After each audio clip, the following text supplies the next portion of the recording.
Okay.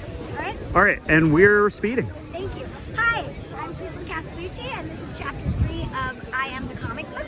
I'm here with Nate Powell, who did Chapter 3. All right, so I have 4 questions for you. Nate, 1, how do we know each other? We've known each other from a variety of comic book related social functions and deals for like the last 15 years, and then we worked together on a book called The Year of Beasts, and kicked around a bunch of ideas over the years and have just remained really close friends. It's true. Our tradition is to be at the Marriott and have a hamburger on Sundays usually, but today we're doing it on Friday. Okay, so what did you think of I Am the Comic Book when I asked you to do the project I Am the Comic Book? What did you think of the project?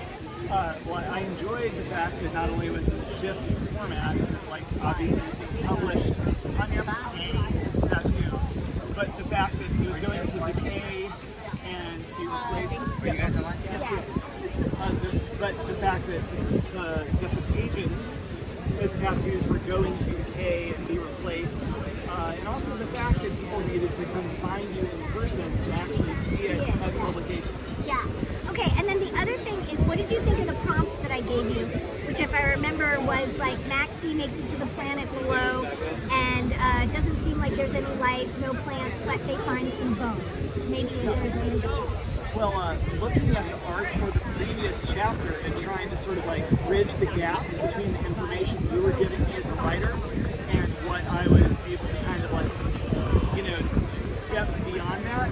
I was most intrigued by the bones and trying not to. I realized that as the artist, I had the option to bend the story in a certain direction, but I didn't want to do that, so I tried to give as minimal bone-like information as possible. So I got the sense that mystery was a little more paramount, and I was kind of like leaning into that and trying not to overstep my boundaries, because only at chapter 3 I wasn't sure exactly like how far down the line your vision went for the story, or how open it was. So I enjoyed the fact that like it was even mysterious to me.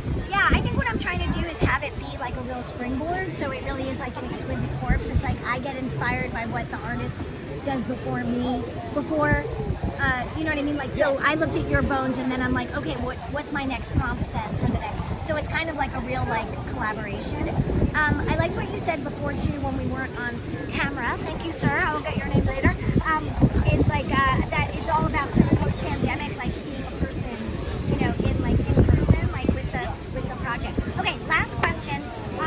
What do you have new that's coming out? What are you working on? And where can people find you? Oh, sure. Well, right now I'm working on a sort of standalone prequel to Fall Through. It's called Diana. So that'll be out probably in like 2026. And I have a couple of, balls in the air, but nothing has landed yet. And then, my name is my name, and I'm sure you can search my name and find me on